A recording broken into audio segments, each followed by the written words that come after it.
Hello friends, আজকে আমি তোমাদের I will go with my father a ploughing by Joseph Campbell এই কবিতাটি আলোচনা করব। একজন বন্ধু কমেন্ট সেকশনে এই কবিতাটি আলোচনা করার জন্য বলেছিল। এটা ক্লাস 6 এর লেসন 9 অর্থাৎ অধ্যায় নবম অধ্যায়ে এই কবিতাটি আছে। তোমরা ক্লাস 6-এ একজন বন্ধু কমেন্টে বলেছিল, তাই এই কবিতাটি আমি আলোচনা করছি। দেখো, I will go with my father a ploughing, অর্থাৎ আমি আমার বাবার সঙ্গে কোথায় যেতে চাই, বাবার সঙ্গে যাব, আমি আমার বাবার সঙ্গে যাব এ প্লাউইং কৃষিকাজে, অর্থাৎ আমি আমার বাবার সঙ্গে কৃষিকাজে যাব। কবিতাটি দেখে তোমরা বুঝতে পারছো যে এটা একটা কৃষিকাজ সম্পর্কে কবিতা, যেখানটায় কি প্রকৃতির অভূতপূর্ব রূপ আমরা দেখতে পাবো। তো দেখো বন্ধুরা, এই কবিতাটি আমরা কয়েকটি টপিক ওয়াইজ বিশ্লেষণ করব। টপিক 1-এ বিশ্লেষণ করব অ্যাবাউট দ্য অথার, অর্থাৎ এই অথার সম্পর্কে বিশ্লেষণ করব, অর্থাৎ এই কবিতাটি লেখক সম্পর্কে বিশ্লেষণ করব।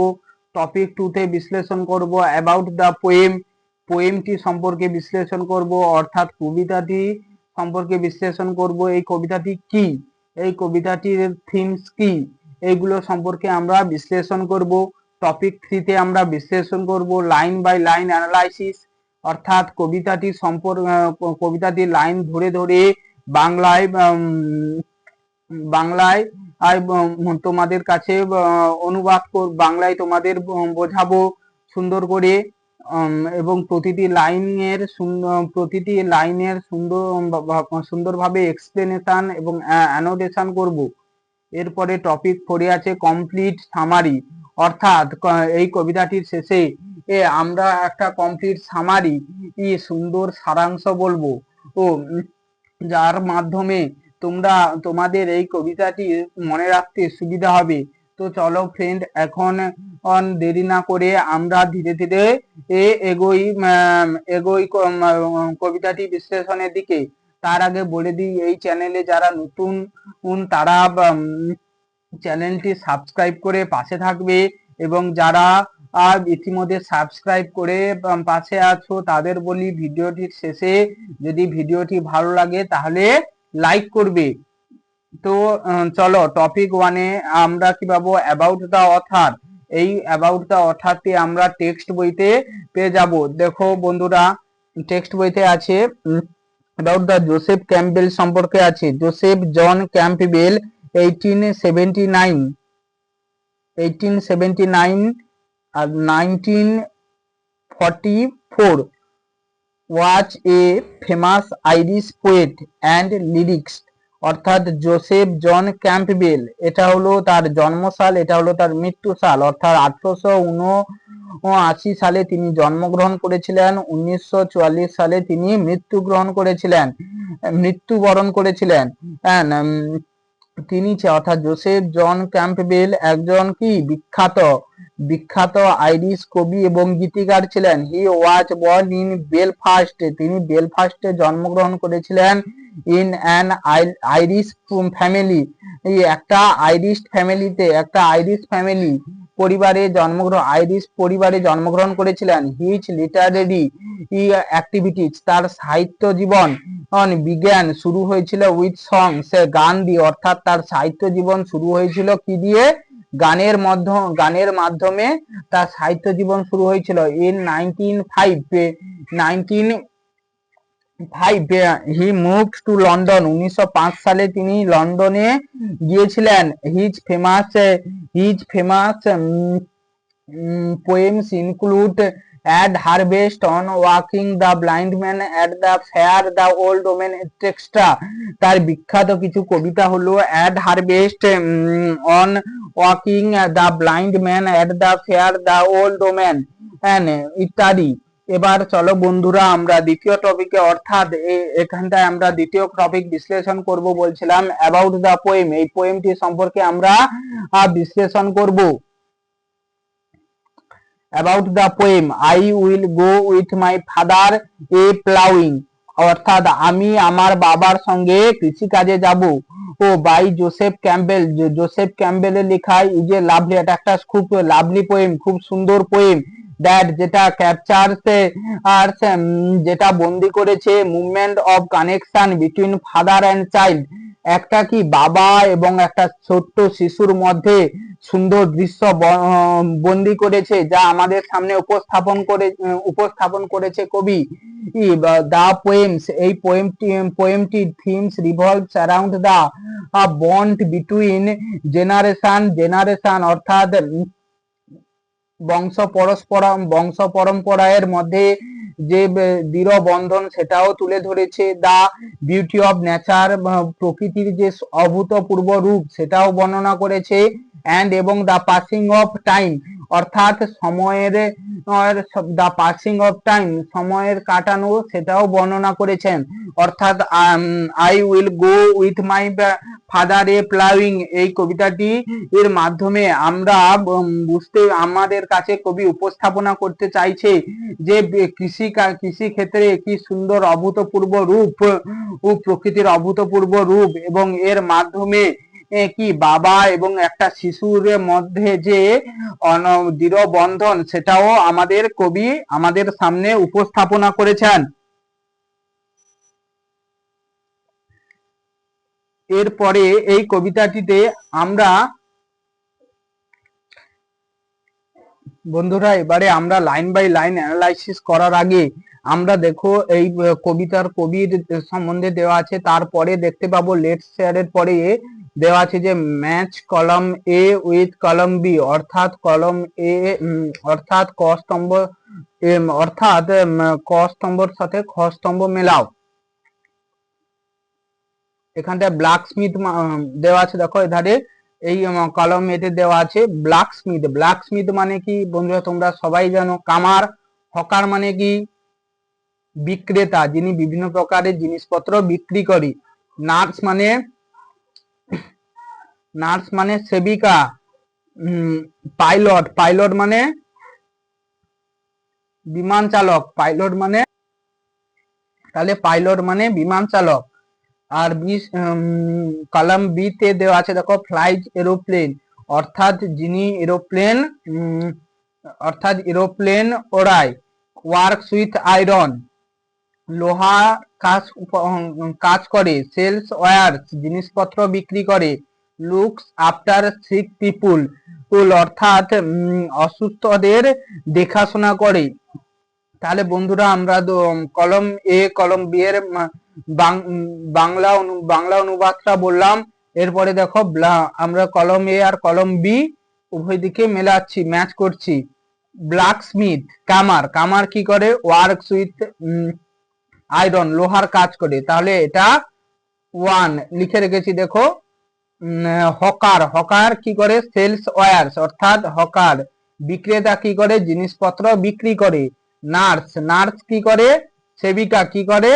লুকস আফটার সিক পিপুল, অসুস্থ মানুষদের দেখাশোনা করে। কে? নার্স। পাইলট মানে বিমান চালক কি করে? ফ্লাইট এরোপ্লেন, বিমান চালনা করেন। তাহলে আমরা এই কলম এ আর কলম বি ম্যাচ করলাম। এরপরে আমরা এই কবিতাটির লাইন বাই লাইন অ্যানালাইসিস করব।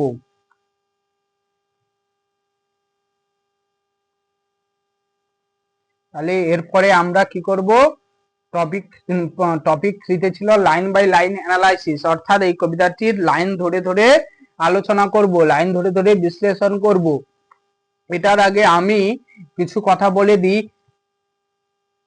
একটা জিনিস, এই ভার্বের শেষে আইএনজি আছে এবং তার আগে এ যুক্ত হয়েছে। এটা কি হচ্ছে? এটা একটা লঙ্গার টাইম, অর্থাৎ একটা দীর্ঘ সময়কে ইঙ্গিত করছে, যেটা আমরা এই পাশে নোটে পাবো, দেখতে পাবে তোমরা।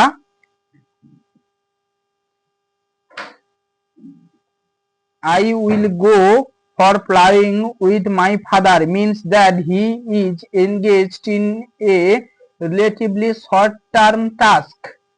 I will go with my father a plowing.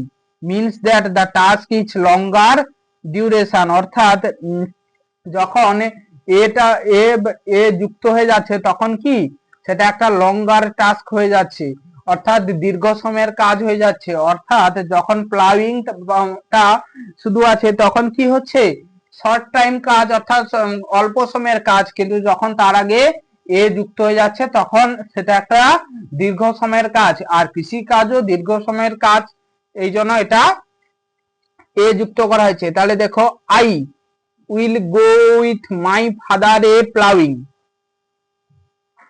to the green field by the sea, and the rooks and the crows and the seagulls will come flocking after me. I will sing to the patient horses with the lark in the sign of the year, and my father will sing the plough song that blesses the cleaving share. যেহেতু আমি প্রথম YouTube করছি তাই আমার কিছুটা nervous লাগছে, তাই কোথাও যদি কথাটা একটু কথার একটু ভুল হয় তাহলে তোমরা প্লিজ সেটা কিছু ভেবো না, যেহেতু আমি এখন প্রথম ইউটিউবে এসেছি। আমি এই কবিতাটি প্রথমে একবার রিডিং পড়ে দিলাম, আরেকবার পড়ে দিচ্ছি। I will go with my father a plowing to the green field by the sea, and the rooks and the crows and the seagulls will come flocking after me. I will sing to the patient horses with the lark in the sign of the year, and my father will sing the plough song that blesses the cleaving share. এরপরে মানেটা বলছি, দেখো line by line analysis করব। মানেটা বলছি, দেখো I, এখানটায় I refers to the child, অর্থাৎ আই বলতে কাকে বোঝানো হয়েছে, সেই ছোট্ট শিশুটাকে এখানটায় বোঝানো হয়েছে। I will go with my father. বন্ধুরা এখানটায় এটা বলো তো যে এটা কি টেন্সে আছে, এটা ফিউচার, কমেন্টে জানাও দেখি কি টেন্সে আছে, কমেন্টে তোমরা জানাও দেখি। বলছি দেখো এখানটায় উইল আছে না, I will go with my father, এটা ফিউচার টেন্স, এর মানটা হচ্ছে I will go with my father, আমি আমার বাবার সঙ্গে যাব। এটা ফিউচার টেন্স মানে ভবিষ্যৎকালে আছে, ভবিষ্যতে হবে এটা।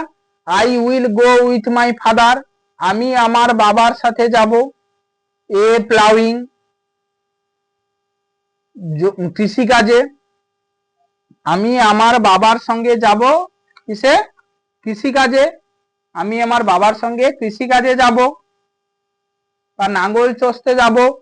Two the green field by the sea, to the green field, সবুজ মাঠের ধারে, বাই দ্য, সবুজ মাঠে, বাই দ্য সি, সমুদ্রের ধারে। তাহলে সমুদ্রের ধারে সবুজ মাঠে আমি আমার বাবার সঙ্গে কি করতে যাব, নাঙ্গল চষতে যাব। অ্যান্ড এবং দ্য রুকস, যত এবং যত দাঁড় কাক, অ্যান্ড এবং দ্য ক্রোচ, কাক, অ্যান্ড এবং দ্য সিগালস, সিগালস গাংচিলেরা, অর্থাৎ যত কি, যত দাঁড় কাক, অ্যান্ড এবং দ্য কাক, কাক অ্যান্ড দ্য সিগালস, অর্থাৎ গাংচিলেরা, will come flocking after me, আমার পেছন পেছন ঝাঁকে ঝাঁকে আসবে। অর্থাৎ কবি এখানটা একটা প্রকৃতির সুন্দর রূপের বর্ণনা দিচ্ছে না, যখন আমরা কৃষিকাজে যাই তখন কিন্তু এই সমস্ত দৃশ্য হয়। I will sing two the patient horse, আমি গান শোনাবো শান্ত ঘোড়াদের, আমি শান্ত ঘোড়াদের উদ্দেশ্যে গান শোনাবো। আই উইল সিং, আমি গান গাইবো। To the patient horse, patient horse শান্ত ঘোড়াদের উদ্দেশ্যে, যেহেতু এখানটায় হর্সেস, এখানটায় যেহেতু ঘোড়া দিয়ে চাষ বলতে বোঝানো হচ্ছে, কবি যেহেতু এখানটায় কোথাকার অধিবাসী, আয়ারল্যান্ডের অধিবাসী, তাই সেখানটায় কি দিয়ে চাষ, ঘোড়া দিয়ে নাঙ্গল টানা হয়, তাই সেখানটায় বলছে যে আমি শান্ত ঘোড়া দিয়ে গান শোনাবো উইথ দা লার্ক। লার্ক এক ধরনের কি গায়ক পাখি, লার্কের সাথে in the sign of the air, লার্কের সাথে এবং কি বাতাসে, অর্থাৎ লার্ক এক ধরনের গায়ক পাখি, লার্কের সাথে বাতাসে।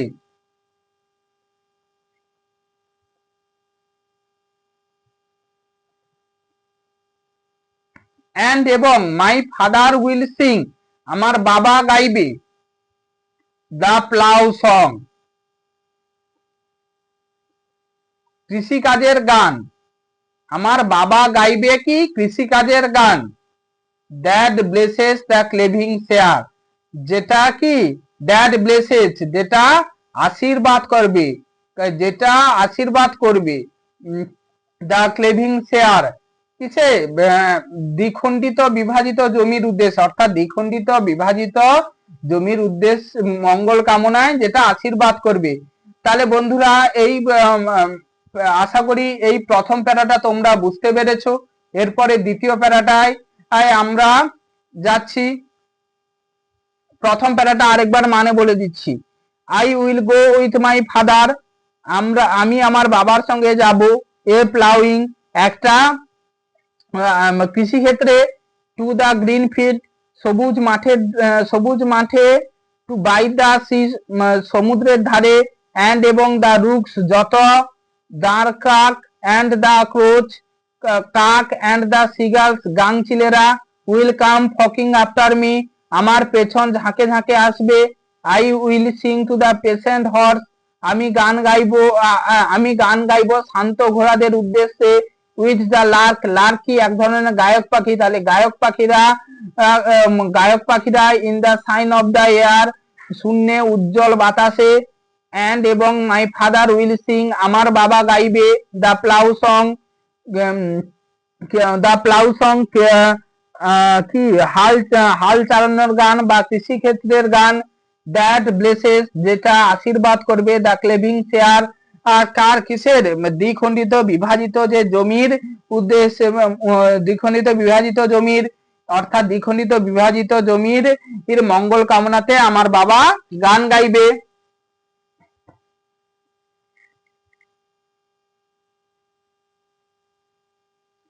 I will go with my father, দ্বিতীয় প্যারাটা পড়ছি দেখো। I will go with my father, আমি আমার বাবার সঙ্গে যাব। I will go with my father, আমি আমার বাবার সঙ্গে যাব। এ সোয়িং, বন্ধুরা সোয়িং মানে কি বীজ বপন করতে, তাহলে আমি আমার বাবার সঙ্গে যাব। এ সোয়িং, বীজ বপন করতে। দেখো এখানটায়ও ভার্ব শেষে আইএনজি যোগ এবং এ বোঝানো হয়েছে, অর্থাৎ এটাও কি লঙ্গার টাস্ক, অর্থাৎ দীর্ঘ সময় ব্যাপী কাজের উদ্দেশ্যে এটা বলা হয়েছে। তারপরে দেখো টু দা রেড ফিল্ড, লাল মাঠের ধারে। বাই দা সি,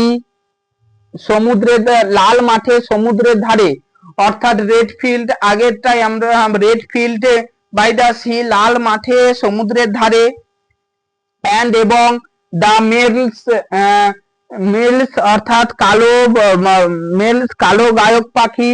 অ্যান্ড এবং কি দা রবিন পাখি। অ্যান্ড থ্রাসেস এবং কি রবিন পাখি এবং মাঝারি আকারের গায়ক পাখি। Will come flocking after me, আমার পেছন ঝাঁকে ঝাঁকে আসবে। তাহলে বীজ বপন করতে যাবে, লেখক বীজ বপন করতে যাবে কার, ছোট্ট শিশুটি কার সঙ্গে যাবে, তার বাবার সঙ্গে। এ কোথায়, লাল মাঠে, সমুদ্রের ধারে লাল মাঠে। এবং তার সঙ্গে আসবে কি কালো গায়ক পাখি, রবিন এবং মাঝারি আকারের গায়ক পাখিও আসবে ঝাঁকে ঝাঁকে। I will sing the striding showers,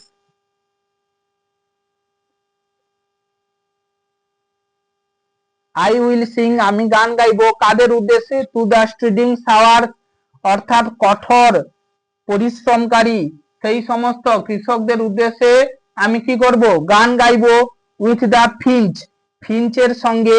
on flowering soul, অর্থাৎ সেই অর্থাৎ সন ফ্লাওয়ারিং সোল অর্থাৎ ছোট্ট ফলের উপর বসা গায়ক পাখির সাথে সেই ফিঞ্চ একটা কি গায়ক পাখি, ছোট্ট ফলের ঝোপের উপর বসা সেই গায়ক পাখির সঙ্গে অ্যান্ড এবং মাই ফাদার আমার বাবা উইল সিং গাইবে গান দ্য সিড সং বীজ বপন বীজের গান অর্থাৎ আমার বাবা বীজের গান গাইবে that only the wise men know যেটা শুধুমাত্র কারা জানে, বিজ্ঞজনেরা জানে।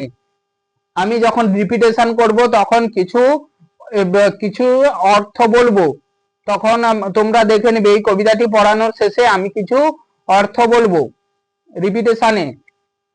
I will go with my father আমি আমার বাবার সঙ্গে যাব এ সোয়িং বীজ বপন করতে টু দা রেড ফিল্ড লাল খেতে বাই দা সি সমুদ্রের ধারে অ্যান্ড এবং দা মেলস কালো কালো কালো গায়ক পাখি and the robin robin and শ্বাসে ছোট্ট মাঝারি রঙের গায়ক পাখি will come flocking after me আমার পেছন ঝাঁকে ঝাঁকে আসবে এ আই উইল সিং আমি গান গাইবো টু দা স্ট্রিডিং শাওয়ার্স সেই কঠোর পরিশ্রমকারী কৃষকদের উদ্দেশ্যে উইথ ফিঞ্চ ফিঞ্চের সাথে অন দা ফ্লাওয়ারিং সোল সে ফ্লাওয়ারিং সোল সো ও সো মানে লেখা আছে দেখো the small bush black fruit of কি blackthorn on with a sharp sour taste অর্থাৎ কি একটা ছোট্ট ঝোপ ছোট্ট ফলের ঝোপের উপর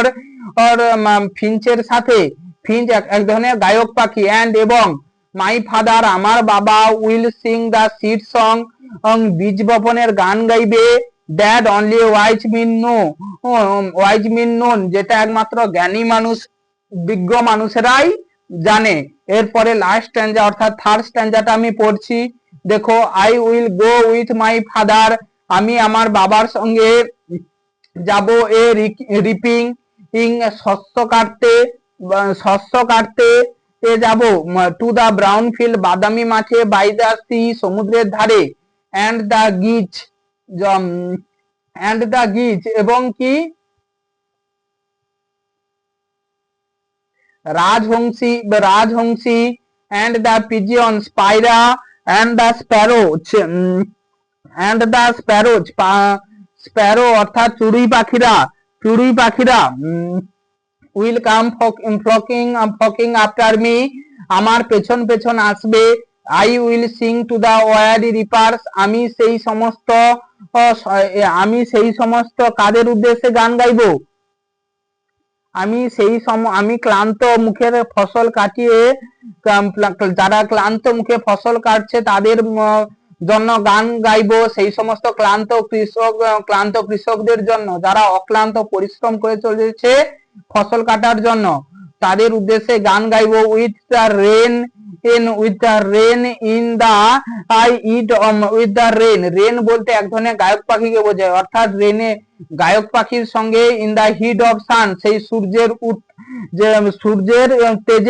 সূর্যের উত্তপ্ত তেজে and my father will sing scythe song এবং আমার বাবা গাইবে কাস্তের গান that joys for the harvest done যেটা ফসল কাটার আনন্দে গাইবে অর্থাৎ I will go with my father আমি আমার বাবার সঙ্গে যাব এ রিপিং গান ফসল কাটতে টু দা ব্রাউন ফিল্ড বাদামি মাঠে বাই দা সি সমুদ্রের ধারে অ্যান্ড এবং দা গিজ অ্যান্ড দা পিজিয়ন অর্থাৎ গিজ অ্যান্ড দা পিজিয়ন রাজহংসী এবং পিজিয়ন রাজহংসী এবং পায়রা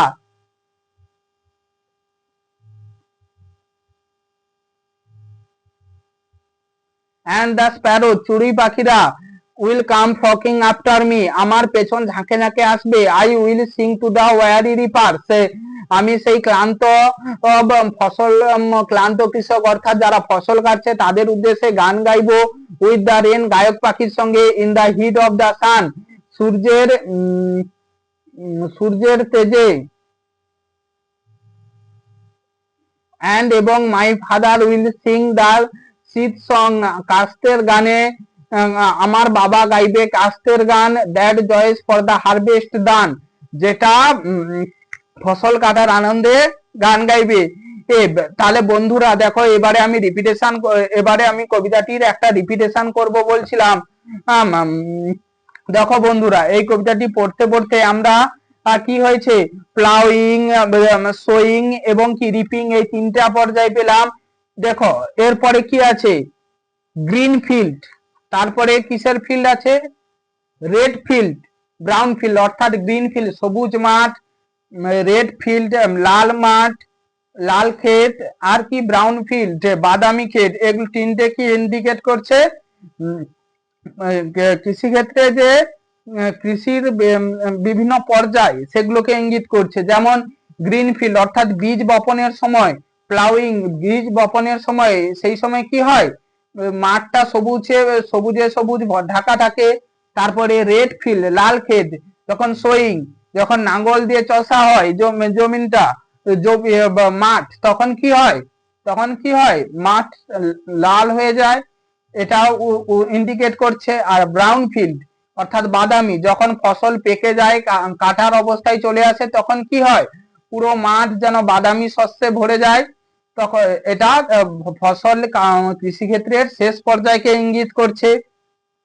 এরপরে আমরা এই কবিতাটিতে বিভিন্ন প্রকার আর পাখির নাম আছে, যেমন বিভিন্ন অনেক পাখির নাম ইন্ডিকেট রেফারেন্স করছে কবি, যেমন কি রুক, ক্রোচ, সিগালস, লার্ক, আর কি লার্ক, মেলস, রবিনস, থ্রাসেস, ফিঞ্চ, গিজ, পিজিয়ন্স, স্প্যারোজ, রেন ইত্যাদি পাখির নাম উল্লেখ করেছে। তো এই কবিতার এবারে আমরা কমপ্লিট সামারি, এরপরে আমরা টপিক 4 কমপ্লিট সামারি কি আলোচনা করব। তো বন্ধুরা, এখন আমরা কমপ্লিট অর্থাৎ পুরো সামারিটা আলোচনা করব, যার মাধ্যমে তোমরা কি করতে পারবে, এই কবিতাটি মনে রাখতে পারবে। এই কবিতাটি কি, I will go with my father, আমি আমার বাবার সাথে যাব কৃষিক্ষেত্রে। অর্থাৎ এই কবিতাটির মাধ্যমে কবি জোসেফ ক্যাম্পবেল একটা সুন্দর কৃষিক্ষেত্রের ইমেজকে আমাদের সামনে তুলে ধরেছে, কৃষিক্ষেত্রের ছবি আমাদের কাছে বর্ণিত করছে, যার মাধ্যমে আমরা আমাদের কাছে তিনি কৃষিক্ষেত্রের যে বা প্রকৃতির যে অভূতপূর্ব সৌন্দর্য রূপ, আমরা সেটা জানতে পারি, এবং শিশু এবং তার বাবার মধ্যে যে দৃঢ়বন্ধন, সেটাও কিন্তু কবি তুলে ধরেছেন। এখানটায় একটা ছোট্ট শিশু যে ইচ্ছে প্রকাশ করেছে, সে তার বাবার সঙ্গে কোথায় যাবে, একটা কৃষিক্ষেত্রে যাবে। কৃষিক্ষেত্রের প্রথম পর্যায়ে যে সবুজ মাঠ অর্থাৎ বীজ বপনের সময় সবুজ মাঠ, সেই মাঠটি তার সমুদ্রের ধারে অবস্থিত, সেই সবুজ মাঠে যাবে, এবং সবুজ মাঠে গিয়ে সে কি করবে, সবুজ মাঠে যাবে, সঙ্গে তার সঙ্গে কে কে যাবে, বিভিন্ন প্রকার দাঁড় কাক, কাক, শঙ্খচিলেরা যাবে তার পেছন পেছন, এবং সেই শিশুটিও গান গাইবে। কাদের উদ্দেশ্যে, শান্ত ঘোড়াদের উদ্দেশ্যে। কবি যেহেতু আয়ারল্যান্ডের বাসিন্দা, সেহেতু সেখানটায় কি হবে, সেখানটায় ঘোড়াদের নিয়ে চাষ করা হয়। আমাদের এখানটায় যেমন গরু, হাল, বলদ ইত্যাদি নিয়ে কি করা হয়, চাষ করা হতো, ঠিক আয়ারল্যান্ডেও সেরকম ঘোড়া দিয়ে করা হতো। ঠিক কবিও ঠিক এইরকম শান্ত ঘোড়াদের গান শোনাবে, অর্থাৎ সেই আয়ারল্যান্ডের যে কৃষকরা ঘোড়াদের নিয়ে চাষ করে তাদের গান শোনাবে, এবং কি তার সঙ্গে থাকবে লার্ক অর্থাৎ গায়ক পাখিও থাকবে। তারপরে তার বাবা কি সুন্দর, তার বাবা খুশিতে কি কিসের নাঙ্গলের গান গাইবে,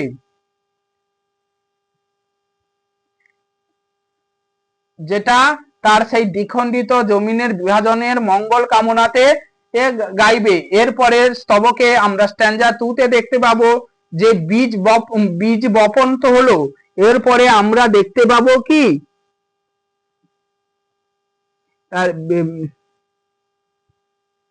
কৃষিক্ষেত্রে গেল, এরপরে আমরা দেখতে পাবো বীজ বপন, সেই বীজ বপনের সময় লাঙ্গল দিয়ে মাটি চষে দেওয়ার ফলে মাটিটি কি হচ্ছে, পুরোটা লাল, সেই মাঠ পুরো লাল হয়ে গেছে। সেই সময় যখন যেটা আমাদের যেটা চলতি কথায় বলি ধান রোয়া, সেই সময়ে মাঠ পুরো কি হয়েছে, লাল লাল খেতে পরিণত হয়েছে। এবং কবির সঙ্গে এবং সেই শিশুটির সঙ্গে তখন যাবে কালো গায়ক পাখি, রবিন পাখি এবং মাঝারি গায়ক পাখি, বিভিন্ন পাখি যাবে। তোমরা এই সমস্ত পাখিদের নাম কিন্তু মনে রাখবে, এগুলো পরীক্ষায় আসার সম্ভাবনা আছে, এগুলো দিয়ে পরীক্ষায় প্রশ্ন দেবে। এবং কি এরপরে আসি, তারা কি সেই পাখিগুলো ঝাঁকে ঝাঁকে আসবে এবং কি কবিও তাই সেই সমস্ত ক্লান্ত কৃষকদের জন্য গান গাইবে। কে? আমাদের সেই ছোট্ট শিশুটি গান গাইবে।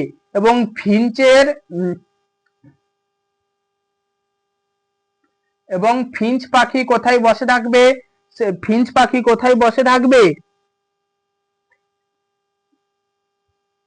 ছোট্ট ফলের উপর বসে থাকবে, ছোট্ট ফলের ঝোপের উপর বসে থাকবে, যেখানে তিনি ফিঞ্চ পাখি গান ধরবে।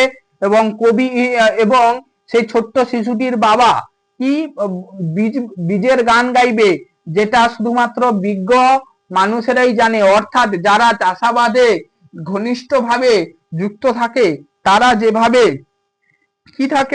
যেভাবে সেই সময় বীজের ধরন নির্ণয় করতে পারে, নিশ্চয়ই অন্য কেউ পারবে না। ঠিক একই তাই কৃষিক্ষেত্রে যেটা বিজ্ঞ মানুষেরাই জানে, কৃষিক্ষেত্রে তাই তার বাবাকে, তাই মেয়েটি বলছে যে তার বাবা জানে, একমাত্র বিজ্ঞরাই জানে সেই গানটি। তারপরে তৃতীয় স্ট্যাঞ্জাতে আমরা দেখতে পাবো যখন ফসল কাটার সময়, অর্থাৎ থার্ড স্ট্যাঞ্জা, অর্থাৎ কৃষিকাজের একেবারে শেষ পর্যায়ে আমরা যখন এসে পড়ব, তখন কি সেই এখন সেই ছোট্ট শিশুটি এবং তার বাবা কৃষিক্ষেত্রের শেষ পর্যায়ে এসে পড়েছে। তখন কি হয়েছে, কৃষিক্ষেত্রের শেষ পর্যায়ে কি হয়, শস্য পেকে যায়। শস্য পেকে গেলে চারিদিকে কি রং ধারণ করে? বাদামি রং ধারণ করে। সেই বাদামি খেতে সে তার বাবার সঙ্গে যাবে শস্য কাটতে। এবং সেখানটায় তার সঙ্গে সঙ্গে কোন কোন পাখি কে যাবে? রাজহংসী যাবে, বিভিন্ন প্রকার পায়রা, চড়ুই পাখিরাও যাবে। এবং সেখানটায় গিয়েও সেই ছোট্ট শিশুটি কাদের উদ্দেশ্যে গান গাইবে? যারা ক্লান্ত হয়ে পরিশ্রমী মানুষজন যারা শস্য কাটছে, তাদের উদ্দেশ্যে গান গাইবে। এবং কি গায়ক পাখিরা সেই সূর্যের তেজে গান গাইছে, সেই তাদের উদ্দেশ্যেও গান গাইবে। এবং তার বাবা সেই সময় সেই চাইল্ডের বাবা, সেই ছোট্ট শিশুটির বাবা সেই সময় কাস্তের গান গাইবে, অর্থাৎ কাস্তে হাতে, সেই সময় যেহেতু ফসল কাটা হচ্ছে সেহেতু কাস্তে হাতে আছে, সেই কাস্তের গান গাইবে। যেটা কার আনন্দে? ফসল কাটার আনন্দে। অর্থাৎ এই সময় ফসল কাটার আনন্দে, এই সময় কৃষিকাজটা তাদের এই সময় শেষ হলো, এর আনন্দে ফসল বাড়িতে উঠবে, এর আনন্দে তার বাবা গান গাইবে। অর্থাৎ কবি জোসেফ ক্যাম্পবেল একটা সুন্দর প্রকৃতির রূপের বর্ণনা দিয়েছেন এই কবিতার মধ্য দিয়ে।